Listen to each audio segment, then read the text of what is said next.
Bom, Boker Tov, bom dia meus queridos, mais uma vez a gente junto aqui pelo canal para poder falar sobre a Torá, sobre o Tanakh, sobre as escrituras sagradas como um todo, a Brit Hadashah, trazer as revelações do hebraico bíblico para você se encantar e cada vez mais amar a Torá. E esse é o propósito desse canal, né? Por amor à Torá. Então a gente poder descobrir coisas nos escritos, sobretudo no hebraico bíblico, para que você tenha uma compreensão e um conhecimento maior. Eu estou falando há alguns dias sobre santidade, né? Sobre o sagrado, falamos sobre o tabernáculo. Hoje eu vou falar sobre a Arca da Aliança. É muito importante que a gente tenha em mente a consciência e o conhecimento do que é a Arca da Aliança. Bom, primeiro a gente precisa nos posicionar de que é um mandamento divino, ou seja, foi o próprio Adonai que ordenou que se fizesse cada item do tabernáculo, inclusive o próprio tabernáculo. Nem o tabernáculo em si, nem os itens que compunham a estrutura do tabernáculo para o serviço do povo de Deus, nenhum deles partiu da cabeça nem de Moshe, nem de Betzalel. Foi tudo um plano, um projeto, né? O texto em hebraico fala que foi apresentado para Moshe uma planta, um modelo para ele seguir ali, um padrão para ele seguir. E ele vai seguir rigorosamente isso. O próprio Betzalel, que é vamos dizer assim, o construtor mor ali do tabernáculo, ele vai receber uma capacitação celestial, ou seja, o próprio Adonai diz que o enche do Espírito de Deus, né, do Lua Elohim, para que ele possa então construir o tabernáculo. Então veja que ele não foi lá e fez uma faculdade de artes ou de arquitetura, ou fez um PhD em alguma coisa, se especializou em alguma coisa para poder então fazer o tabernáculo. Não. Esse PhD, entre aspas, veio diretamente do céu, ou seja, foi celestial, foi divino, foi sagrado. Então aquele ser, aquela pessoa, Betzalel, ele recebe toda essa gama de poder criativo pelos céus. Então, ele vai produzir o tabernáculo dos céus. Então diz o texto lá em Shemot, Êxodo 25, diz o seguinte: conforme a tudo o que eu te mostrar para modelo do tabernáculo e para modelo de todos os seus utensílios, assim mesmo os fareis. Tavenite, que é o modelo, que é o padrão. Então ele vai seguir esse modelo. E aí a gente já discorri no vídeo passado sobre o tabernáculo, e agora vamos ver a Arca da Aliança, que é o item, vamos dizer assim, que está no nível mais sagrado dentro do tabernáculo. Embora o tabernáculo todo seja sagrado, a Arca da Aliança ela está na última câmara, no último lugar ali da divisão. Né? Lembrando que nós temos o átrio, né? Que vamos dizer que é o pátio, depois nós temos o lugar santo, né? Que é a primeira entrada ali, ou seja, a segunda cortina. A primeira cortina nos conduz ao átrio, a segunda cortina conduz ao lugar santo, e depois nós temos uma última cortina, né, que vai então ser aquela que tanto ela funciona como um portal, como ela vai funcionar como uma cobertura para o lugar, o santo do santo, né? O Kodesh HaKodashim. Então eu preciso entender, primeiramente, que a arca está nesse lugar, no Kodesh HaKodashim, no santo dos santos. Repare, ele está no Kadosh HaKodashim, no santo dos santos, no plural, certo? Então, eu preciso entender isso no hebraico. Por que está no plural? Porque a gente vai ver que existem níveis celestiais, né? Vamos dizer assim, os céus que conduzem a um ponto máximo de santidade. Então, é como eu não tenho como fazer isso, porque Deus é infinito, ele é o Ein Sof, mas é como se eu pudesse posicionar Deus em algum lugar, e nesse lugar seria o lugar, o Kadosh HaKodashim, o lugar mais santo. E aí, tudo que me aproxima dali, eu vou crescendo em nível de santidade, certo? Então, eu tenho o mundo inferior, que é a terra. Tem outros mundos, obviamente, mas eu tenho um mundo inferior que é a terra, que é os cabelos dos pés de Adonai, ou seja, onde ele coloca os seus pés, onde ele vai se movimentar, e eu tenho ali outros níveis, né, que vão me conduzindo ao lugar mais santo que tem. Então, esse lugar, o tabernáculo em si, ele é um microcosmo, ele é uma miniatura dos céus, certo? Por isso que tem toda aquela série de características ali, de detalhes, de riqueza de informações. Mas quando eu chego na última cortina, é muito importante que eu tenha em mente que aquela cortina, ela é algo que até na Kabbalah explica muito bem, que ele é um ocultamento, ele é um ocultador desse nível de santidade. Então, eu tenho, por exemplo, na nossa terra, né, eu tenho, por exemplo, eu estou aqui na minha casa, na minha biblioteca. Eu tenho, então, a presença de Deus? É claro que tem. Deus está aqui. Mas como que eu não consigo captar isso? Porque existe um nível de ocultamento que não me permite vê-lo. Porque se ele estivesse totalmente liberado, eu morreria, eu não suportaria ver a face de Deus. A face, em hebraico, significa a revelação máxima de Deus. Então eu não poderia ver a revelação máxima de Deus. Como diz lá para Moshe, né? Você vai me ver pelas costas. Não é que Deus tem costas ou Deus tem rosto. As costas significam o quê? Eu vou ver, mas não a totalidade. Né? Quando eu olho para uma pessoa pelas costas, eu vejo o contorno dela, eu vejo alguns detalhes, mas eu não consigo ver os detalhes que são frontais. Né? Eu não consigo ver lá o rosto daquela pessoa. Eu não consigo ter uma visão cheia, total daquela pessoa. Então, quando a Adonai diz que para Moshe, você vai me ver pelas costas, significa o seguinte, você vai me ver. Você vai ter essa visão, mas não a totalidade, porque você mesmo não suportaria ver. Então, é muito importante que a gente tenha isso em mente. Aí, nesse tabernáculo, ele vai mandar construir a arca. E a arca é um elemento extremamente, não só importante, mas com uma riqueza de detalhes tamanha, que eu preciso entender por que é a arca. E é isso que eu quero te convidar, então, agora, a nós mergulharmos nesse assunto sobre a arca. Vamos lá? Shemot 25, versículos 10 em diante, nós vamos ler, então. Também farão uma arca de madeira de acácia, o seu comprimento será de 2,5 côvados, a sua largura de 1,5 côvado e de 1,5 côvado a sua altura. E cobri-la-ás de ouro puro por dentro e por fora, a cobrirás, e farás sobre ela uma coroa de ouro ao redor. E fundirás para ela 4 argolas de ouro e as porás nos 4 cantos dela, 2 argolas de um lado dela e 2 argolas no outro lado dela. E farás varas de madeira de acácia e as cobrirás com ouro. E meterás as varas nas argolas aos lados da arca, para se levar com elas a arca. As varas estarão nas argolas da arca, não se tirarão dela. Depois porás na arca o testemunho, que eu te darei. Também farás um propiciatório de ouro puro. O seu comprimento será de 2,5 côvados e a sua largura de 1,5 côvado. Farás também 2 querubins, em português querubins, de ouro batido os farás nas 2 extremidades do propiciatório. Farás um querube na extremidade de uma parte e outro querube na extremidade da outra parte. De uma só peça com o propiciatório fareis os querubins nas 2 extremidades dele. Os querubins estenderão suas asas por cima, cobrindo com as suas asas o propiciatório. As faces deles, numa defronte da outra, as faces dos querubins estarão voltadas para o propiciatório. E porás o propiciatório em cima da arca, depois que houveres posto na arca o testemunho, que eu te darei. E ali virei a ti, e falarei contigo de cima do propiciatório, do meio dos 2 querubins que estão sobre a arca do testemunho, tudo o que eu te ordenar para os filhos de Israel.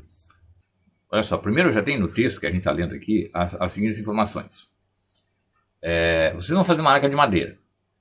Essa arca de madeira ela tem que ser de acácia, certo? Então é como se fossem 3 caixas, tá, gente? É uma caixa de madeira de acácia, de 2,5 côvados por 1,5 côvado por 1,5 côvado. Lembrando que o côvado é a medida do cotovelo até a ponta do dedo, então vai dar mais ou menos 45, mas a gente pode arredondar para uns 50 centímetros para a gente poder ter uma ideia, mas o tamanho correto é esse aí que eu estou falando para vocês, tá? Então, olha só, é uma caixa de madeira de acácia que vai ficar dentro de uma caixa de ouro, certo? E dentro dessa caixa de acácia ainda tem outra caixa de ouro. Então eu tenho a caixa de madeira coberta por fora de ouro e coberta por dentro de ouro. Certo? Aqui eu já tenho uma informação extremamente importante. Por que esse detalhe? Primeiro, a acácia é uma madeira que dá para trabalhar. Tá? Uma madeira que ela é trabalhável, que ela dá para se fazer arte nela, vamos dizer assim. Né? E eu tenho ali, tanto por dentro como por fora, ouro puro, um ouro extremamente puro.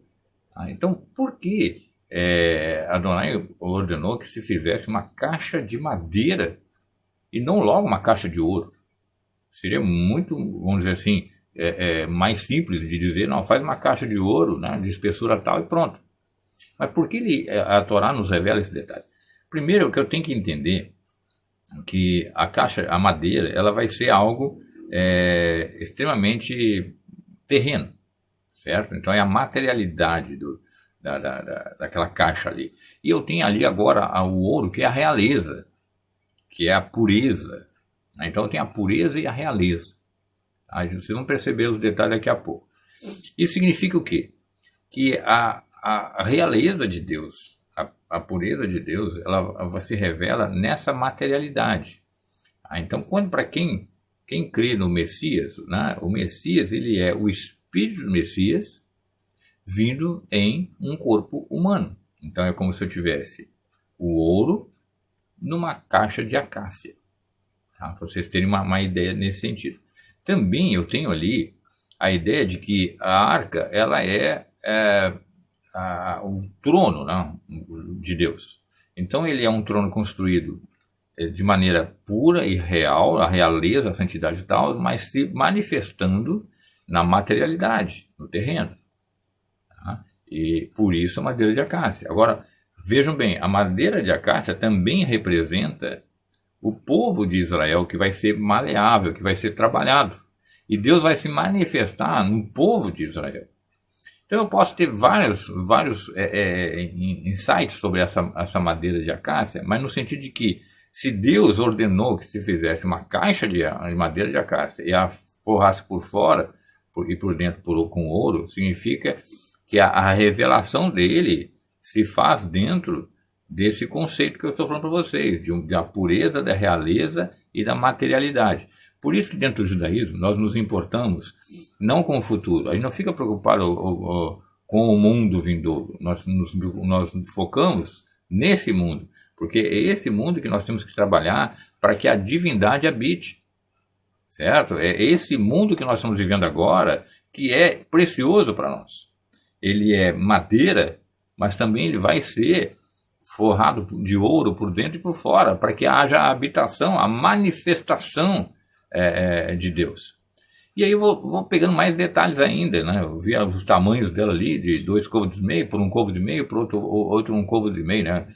Comprimento, largura e altura. E eu tenho ali ainda, gente, mais informações que são importantes. Olha, você vai fazer argolas nos 4 cantos da caixa, né? Da arca. E aí, vocês vão colocar varais para transportá-la. Esses varais são de madeira de acácia também forrados com ouro, banhados com ouro, tá? Encobertos por ouro. Então vejo que até o transporte da arca não é só de acácia e nem só de ouro, e nem de outro metal. Ele é de varal de acácia, uma vara de acácia banhada em ouro, né, forrada, coberta de ouro, e ela é feita para o transporte. Então, olha outra informação que eu tenho aqui. Essa local da revelação de Deus, onde ele se manifesta, ele é transportado, gente. E claro, que a gente sabe que somente os levim, né, os levitas poderão transportar a arca nos ombros. Então, vou ter ali 4 levim, né, segurando as pontas dos varais, carregando a arca. Então, outra informação importante. Eu tenho uma tribo ali que vai ser específica para carregar a arca. Somente os levim podem carregar a arca, somente os kohanim, somente os sacerdotes podem carregar a arca. E ela é transportada, ou seja, ela se desloca de um lugar para o outro. Ou seja, aonde Israel for, a arca vai. Aonde o povo de Deus vai, a arca vai. Então, olha que coisa maravilhosa. Veja bem, você pode dizer hoje até mais, nós não temos arca e não temos, os levinos não estão aí tão manifestos. Nós temos Levim hoje até identificados, mas não como, vamos dizer assim, já atuando como Kohanins, né? Já estão treinando para adquirir todo aquele conhecimento de Kohen, mas nós não temos a arca, nem templo nós temos. Mas a linguagem simbólica aqui é muito forte. O povo judeu estava espalhado pelo mundo inteiro.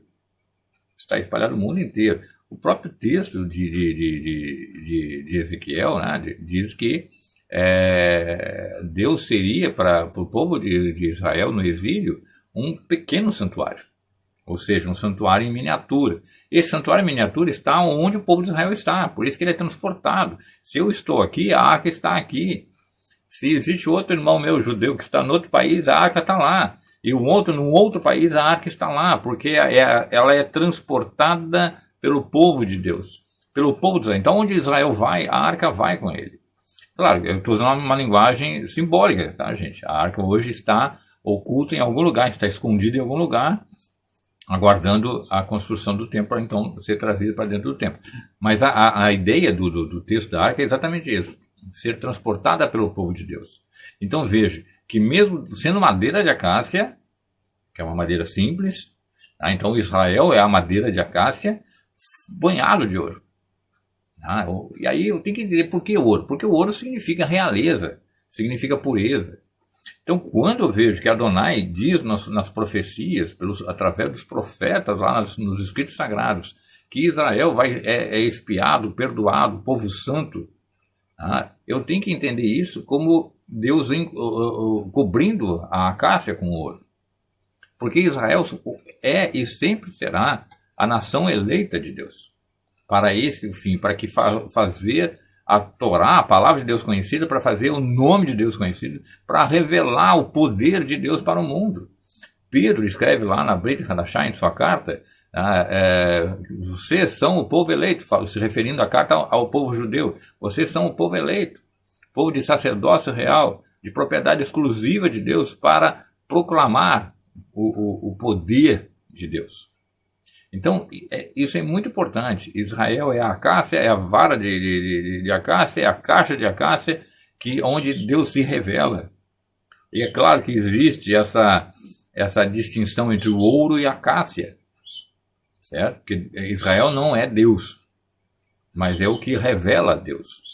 E ele vai dizendo mais ainda, né, no texto que nós estamos lendo. Ele diz assim: depois porás na arca do testemunho que eu te darei. Também farás um propiciatório de ouro puro, e o seu comprimento será de 2,5 côvados, e a sua largura de 1,5 côvado. Então nós temos ali, gente, ele fala assim: vocês vão colocar o testemunho, Edut, dentro da caixa, dentro da arca, certo? Esse testemunho é muito importante que eu também tenha a convicção do que é. A gente vai ver no decorrer dos textos, lá nos escritos sagrados, que o que está dentro da arca são as tábuas dos mandamentos, os 10 mandamentos, dos 10 pronunciamentos de Deus.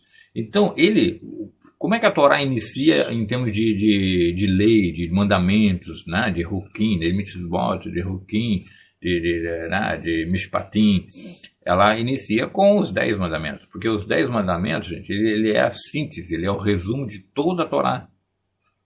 Então, quando ele se revela ali, os 10 mandamentos, é revelado os 10 mandamentos, eu tenho um resumo de toda a Torá. Depois, a partir dali, o próprio Adonai vai esmiuçando, vai detalhando a Torá, para que nós possamos ter uma compreensão muito mais ampla. Tá? E aí ele diz assim: o testemunho, o Edut, ele vai ficar aí dentro da arca. Gente, se eu já tenho conhecimento de que a arca ela é a revelação de Deus, que ela é sagrada, e que ela é transportada, e que ela é de acácia e de ouro ao mesmo tempo, e que os 10 mandamentos, ou seja, o resumo da Torá está ali, está dentro, olha gente, está dentro da arca, que é o objeto mais sagrado do tabernáculo, do templo, e está dentro do lugar mais sagrado, da divisão mais sagrada, que é o Santo do Santo, Kadosh HaKadoshim. Tá? O que ele está dizendo? Que a Torá é sagrada e que tem que ser levada para onde for o povo de Israel, tem que ser levada. E ela está dentro do ouro. e ela está dentro do ouro. Ela é real, ela é sagrada, ela é santa. Então, o Paulo mesmo, que tanto distorcem ele, né, para dizer que ele acabou com a lei, aquela mentira toda, ele diz, olha, o mandamento, ele é puro, ele é santo e justo. Os mandamentos, ele está dizendo isso, as mitzvot, ou seja, a Torá, ela é pura, ela é santa e justa. O que é justa? Que produz justiça, que produz justos para Deus. Então, o fato dele chamar de testemunho, repare que ele não fala tábuas da lei, ou tábuas dos 10 mandamentos, ou tábuas dos 10 pronunciamentos, ele diz testemunho. O que é o testemunho? É a evidência, é a prova de algo. Então, ele está dizendo que o testemunho, a Torá, vai ser levada para todos os cantos, para onde for o povo de Israel. E ela é sagrada. Isso é extremamente importante. E nunca deixará de ser sagrada. Então, quando a religião cristã inventa que existe a era da lei e a era da graça, ela está deturpando a palavra de Deus, está mentindo e usando o nome de Deus em vão. Como se ele tivesse dito que agora existe uma outra era que não é mais a era da Torá. Mentira! Isso é heresia, é diabólico. Isso faz parte daquilo que a gente vê lá em Apocalipse 17. A prostituta sentada sobre as 7 colinas. O que é a prostituta? É a infidelidade, a infiel que vai distorcer a palavra de Deus. E ele fala, vocês vão colocar o caporet, que é a tampa. Aquela tampa ali. E ela tem o mesmíssimo tamanho da arca. Ela não é maior que a arca, ela não tem sobras, ela também é de 2 côvados e meio por 1 côvado e meio. Ela encaixa perfeitamente na arca. E o que é o propiciatório? O propiciatório vem da palavra propício, ser favorável a. Então, se eu tenho, olha só, gente, começa a ligar os pontinhos. Eu tenho uma caixa de acácia revestida de ouro por dentro e por fora, significando o sagrado, a realeza, a pureza. Eu tenho os 10 mandamentos ali, que é o testemunho, o resumo da Torá, e eu tenho agora um propiciatório em cima dessa caixa, lembrando que caporet, né, propiciatório significa propício, favor, graça. Para quem diz que existe a era da graça, a graça sempre existiu, gente, porque nosso Deus é imutável, ele é gracioso sempre, ele é bondoso sempre. E ela se encaixa perfeitamente, por quê? Porque ela está ali conectada perfeitamente, ela está ali de uma maneira tal que é igual por igual. Tá? Então eu tenho a Torá, eu tenho o resumo da Torá, né, que é os 10 mandamentos, que é o testemunho, e eu tenho sobre ela a graça, o propiciatório. Então ele está sendo propício através da Torá. E se eu tirar a Torá de cena, não tem como haver propiciação, não tem como haver salvação, redenção. Tá? Literalmente é isso, gente. Quando alguém separa, esse ensino é tão diabólico, diz assim, olha, aqui tem a área da lei, a área da Torá e a área da graça. Essa separação, ela é diabólica. É como se eu pegasse o propiciatório, jogasse fora e dissesse, agora nós vamos ficar só com a caixa. Ou melhor, eu vou jogar, é como se eu dissesse, eu vou jogar a caixa fora, com os 10 mandamentos, e vou ficar só com a tampa. É impossível ter só a tampa, gente. Tá? E mais ainda, vejo como a coisa vai crescendo em nível de santidade e de sagrado, que é muito importante. Diz que vai fazer, ordena fazer 2 querubins, né? Querubins, né? Querubim é plural de querubs, e querubins em português, né? Já coloca no plural. Então ele vai fazer 2 querubins, um em cada extremidade do propiciatório, dessa tampa.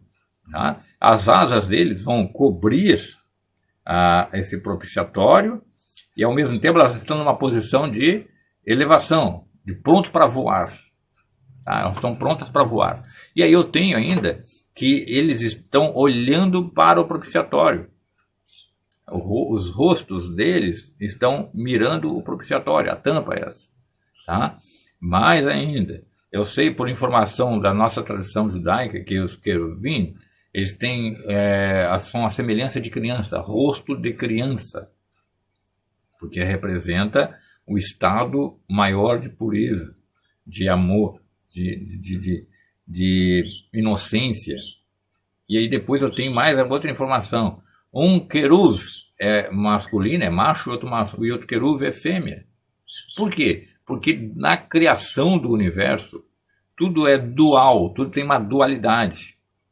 Tanto é que Adão Kadmon, o primeiro Adão, ele é criado com essa dualidade. Macho e fêmea, Deus o fez.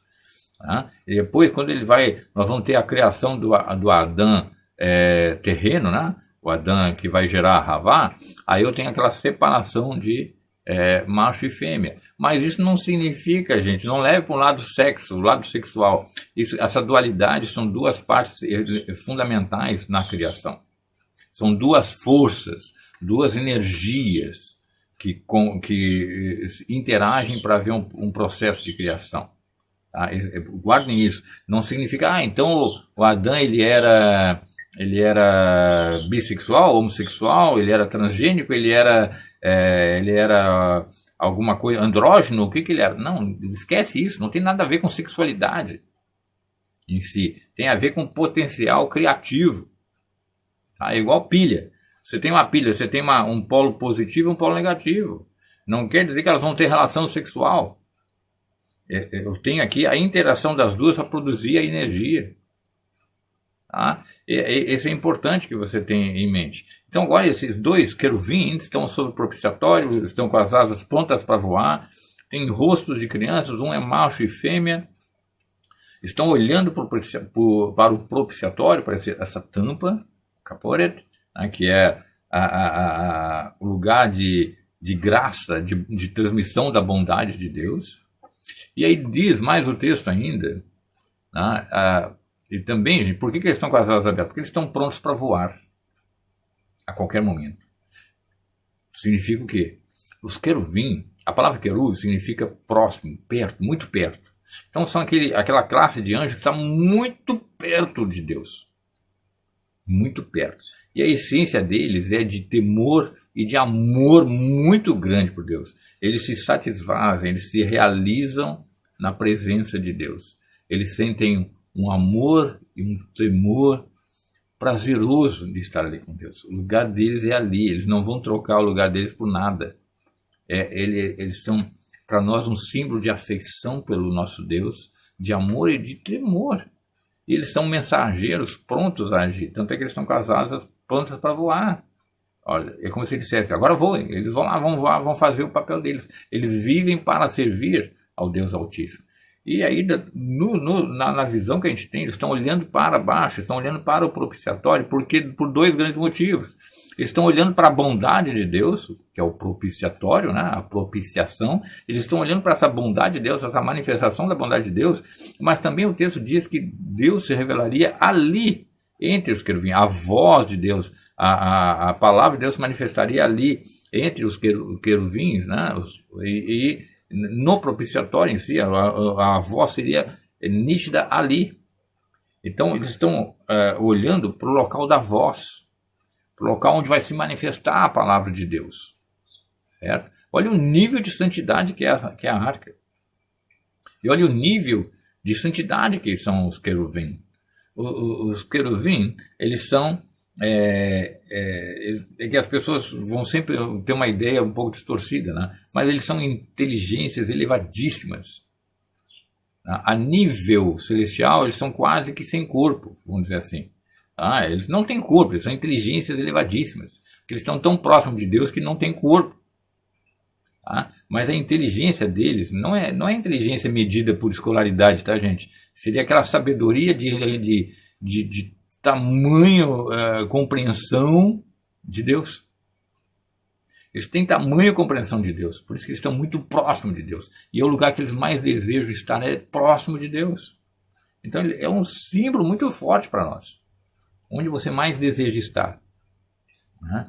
E eles estão olhando para o propiciatório, eles estão cabisbaixo, porque a revelação de Deus sai ali, e eles veem aquilo ali como sagrado. Lembre-se que abaixo do propiciatório está a Torá, o resumo da Torá. Eles estão olhando para ela. De uma certa forma, olhando para ela. É tudo coberto de ouro, então é tudo real, tudo uma realeza. Olha onde a Torá está guardada. Por que nas sinagogas a Torá ela é guardada numa caixa, num baú? Tá? num Aron HaKodesh, numa caixa sagrada, porque ela é representativo da Arca da Aliança. O lugar da Torá não é jogar em cima de uma mesa, jogar em cima de algum lugar. Ela tem um lugar sagrado. Tá? E é a maneira como o povo judeu trata a Torá com esse senso de sagrado, por causa desse nível de compreensão. No verso 22 diz o seguinte: ali virei a ti e falarei contigo, de cima do propiciatório, do meio dos dois querubim, que estão sobre a arca do testemunho, tudo o que eu ordenar para os filhos de Israel. Olha que interessante, ele está falando o seguinte: ali eu virei, ou seja, ali eu vou manifestar. Tá? Olha, vir significa que Deus deixaria, vamos dizer, a sua elevação celestial, sua morada celestial, e se manifestaria ali, gente, naquele local. E olha mais o que ele está dizendo: em cima do propiciatório, ou seja, em cima dessa bondade absoluta. Eu vou me manifestar ali, tá? Nessa bondade absoluta. E mais, ele diz o quê? Ali eu vou dizer tudo o que tem que ser dito para Israel, tudo que eu vou ordenar para Israel. Então, toda a revelação de Deus, todas as ordens de Deus vão ser manifestas aí. Então, tanto Aharon como Moshe, eles vão ter esse ponto de encontro, né, com Deus. Então, Deus se manifesta ali, no propiciatório, entre os dois querubins, tal como na região celestial. Por isso que é um microcosmo, por isso que é uma miniatura do céu. Nós sabemos que Israel recebeu 3 coroas. Tá? Nós temos a coroa da Torá, que é representada pela arca. Nós temos a coroa do sacerdócio, que é representada pelo altar, e a coroa da monarquia, da realeza, que é representada pela mesa. A mesa dos pães da propiciação, aquela mesa que está colocada dentro do tabernáculo. Olha só, eu tenho a coroa da Torá, que é a arca, eu tenho a coroa do sacerdócio, né, do serviço, que é o altar, eu tenho a coroa da realeza, que é a mesa. Esses 3 objetos, esses 3 móveis, vamos dizer assim, eles têm, na volta deles, Adonai manda construir uma coroa, uma grinalda, uma coroa. E coroa remete à realeza. Então eu tenho ali a Arca da Aliança, ela tem uma coroa. Então é uma realeza. É a realeza de quem? Quem está ali? A Torá. Quem é a Torá? A Torá é a palavra de Deus. Quem é a palavra de Deus? É a manifestação do próprio Deus. Tanto é que a Escritura diz o seguinte: e veio a palavra de Deus a. Esse vir não significa um som. A própria manifestação da palavra vem até o indivíduo. Quando eu vejo lá João 1, que vai falar sobre o Messias, diz assim, em Bereshit, no princípio era a palavra estava com Deus, a origem dela, né? E diz assim, e Deus é a palavra. O texto original diz assim, Deus é a palavra. Certo? Aí trocado por verbo, por logos, por outras traduções. Mas a tradução mais correta seria, no princípio, né, em Bereshit, ou seja, no princípio de tudo, era a palavra, ou seja, a palavra já existia. E a palavra estava com Deus, ou seja, sua origem. E Deus é a palavra. E diz ali, e a palavra se fez carne e tabernaculou, ou seja, ela montou a sua tenda entre nós. Isso é o Messias, materializado, gente. É o Adam Kadmon que nós falamos.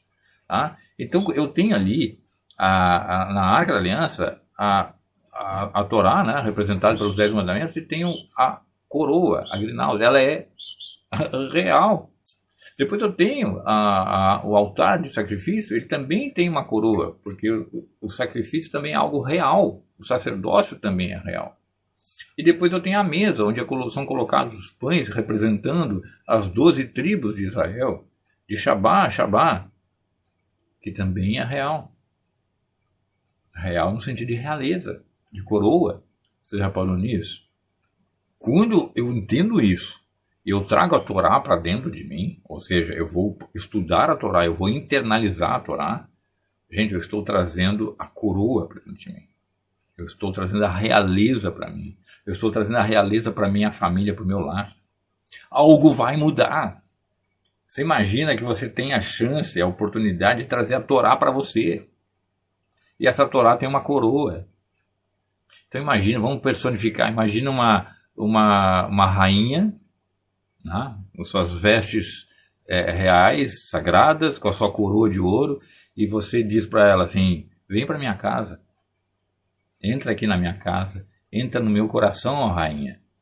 Por isso que no Shabbat, nós chamamos o Shabbat de a rainha, tá? E nós falamos, Boibe Shalom, vem a rainha, aquela que traz a paz, traz a rainha da paz, porque nós sabemos que o Shabbat ele é um estado de santidade maravilhoso, de sagrado, de realeza, e a Torá é trazer para dentro da gente, é internalizar. Então quando eu estudo a Torá, quando você estuda a Torá, você está tendo contato com a rainha, com a realeza. Lembra que eu falei macho e fêmea, né? Por isso que eu posso falar rainha, certo?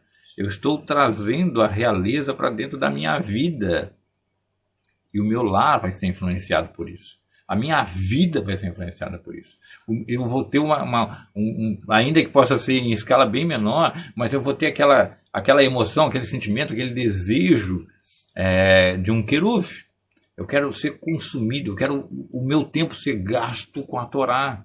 Eu quero gastar meu tempo com a palavra de Deus, porque a minha alegria, a minha felicidade é estar na presença de Deus. Olha que algo maravilhoso. Aí, veja mais, vamos ver outro texto aqui. Isaías 6:3 diz assim, e clamavam uns para os outros, né, os querubim, dizendo, santo, santo, santo é Adonai, Tsavaot, Senhor dos exércitos, toda a terra está cheia da sua glória. Os querubim, lá em Isaías, que o Isaías tem essa visão, ele enxerga os querubim tão perto de Adonai, e eles estão lá dizendo um para o outro. É isso que está no texto, um para o outro. Tá? Então, o Onkelos, ele traduz assim, cada um recebendo do outro. Então, um diz para o outro assim, é como se tivesse eu e você conversando, e diga assim, Adonai é santo, santo, santo. Aí você diz para mim, o que faz? Adonai é santo, santo, santo. E aquele que ouve, ele recebe aquele e diz, algo maravilhoso, eu amo a Deus, eu tenho um tremor por esse Deus, eu amo esse Deus, eu quero me consumir na presença desse Deus. Então reparem que eles estão falando um para o outro constantemente. Santo, santo, santo é Adonai Tsavaot, o Senhor dos exércitos, Adonai dos exércitos.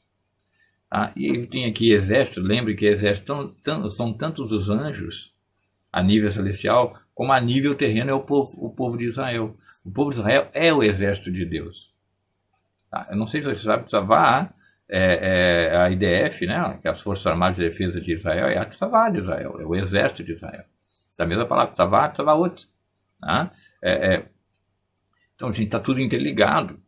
Tá? E o fato de aparecer ali sobre o propiciatório a Shekhinah, a manifestação de Deus, né, que o pessoal fala erroneamente Shekinah, mas é Shekhinah, ou seja, a glória de Adonai se revela ali, em cima do propiciatório, que é a bondade. No texto de Yohanan, João 1, diz o quê? E vimos a sua glória, a sua Shekhinah. Dá para entender? Quando o Messias começa a falar lá em João, é a palavra de Deus se revelando sobre o propiciatório. O que é o propiciatório? A bondade, a graça, a misericórdia divina. Então ele diz, e eu virei ali e falarei com vocês, e ele veio ali e começou a falar. Certo? Isso é muito importante que eu tenha em mente, que tanto eu tenho a visão da revelação de Deus, como eu tenho a visão de que nós somos a realeza, nós somos a caixa de acácia revestida de ouro por fora e por dentro. E que o próprio Messias, ao descer, ele lembra que o texto de João diz, né? O Espírito de Deus, né, abrirá suas asas sobre ti, e o que será gerado de ti é filho do Altíssimo, será gerado pelo Altíssimo, ou seja, é uma criação toda especial que está acontecendo na Miriam, né, que é chamada de Maria em português. O que está acontecendo ali é uma manifestação, uma Shekhinah do próprio Deus se manifestando ali. Tá? E o que eu tenho?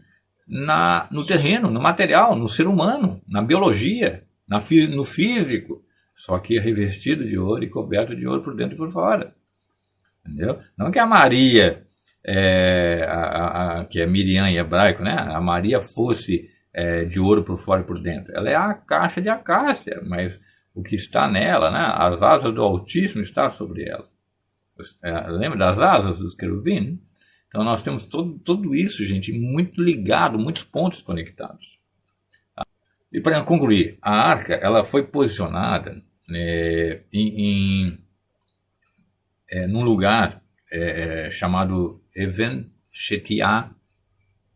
Even Shetiah é a pedra fundamental. E essa arca ela era posicionada, você tinha o tabernáculo, você tinha o templo, certo? O templo. Os dois templos. Eles foram construídos sobre onde? No Monte Moriá. E o pico do Monte Moriá é o Even Shetiah. Tá? Esse Even Shetiah, ele é a pedra fundamental. Então a arca, você tinha todo o santo do santo ali, mas a arca ficava exatamente em cima desse ponto estratégico, Even Shetiah, que eu vou colocar ele está preservado, gente. O Monte Moriá foi modificado, foi aplanado ali pelo Herodes, mas aquela ponta, o pico dele se foi preservado. Eu vou colocar as imagens para você ver aí como é que está hoje. E esse lugar é considerado o fundamento do mundo. O mundo começou por ali, porque é o lugar da revelação de Deus, da manifestação de Deus, né? A luz veio nesse ponto e começou o processo de criação. Então, é óbvio que a arca era colocada ali porque esse Shetiah, né, o fundamento, é onde Deus repousa. Por isso que Israel, por isso que Jerusalém é sagrada. Por isso que o Monte Moriá é sagrado. Por isso que o pico do Moriá é sagrado. Não é à toa que os muçulmanos trataram de construir o Domo Dourado ali, bem em cima ali, para impedir o povo de Israel de ter acesso àquele local sagrado. Mas isso não importa. A gente sabe que no futuro, aquele local voltará para Israel. Como eu não sei, mas que vai voltar, vai. Porque aquele lugar pertence ao povo de Israel. Foi ali que foi dado para Israel. É o Monte Moriá, é o Even Shetiah, a pedra fundamental, onde a arca há de repousar outra vez. Então, gente, reparem que ela é vista do céu descendo. Tá? No livro de Apocalipse, ela voltará. É uma linguagem simbólica, tá? Uma linguagem simbólica. Ela voltará de uma maneira celestial, espiritual. Mas eu espero que você tenha entendido e gostado. Nós vamos falar sobre os móveis do tabernáculo, para você ter um entendimento de o que eles realmente representam. O senso de sagrado, de beleza, de realeza, é fantástico. Se você gostou do vídeo, curta, por favor, para nos ajudar a espalhar mais o vídeo. Se você não é inscrito no canal, se inscreva. Mande as suas perguntas, seus comentários, eu leio e respondo, tá? Durante a semana eu respondo todos, você pode checar lá que você vai ver a minha resposta, o meu retorno para vocês, tá? No mais, também lembrando que nós vamos começar a gravar sobre o Paraxá, né? Cada Paraxá, nós vamos trazer um vídeo sobre cada Paraxá, você tem um maior entendimento, e a gente prossegue com os vídeos sobre santidade, os elementos do tabernáculo, do templo, para que você tenha um maior entendimento, tá? No mais, então, um beijo no coração, que a Adonai abençoe você e sua família sempre. Até mais.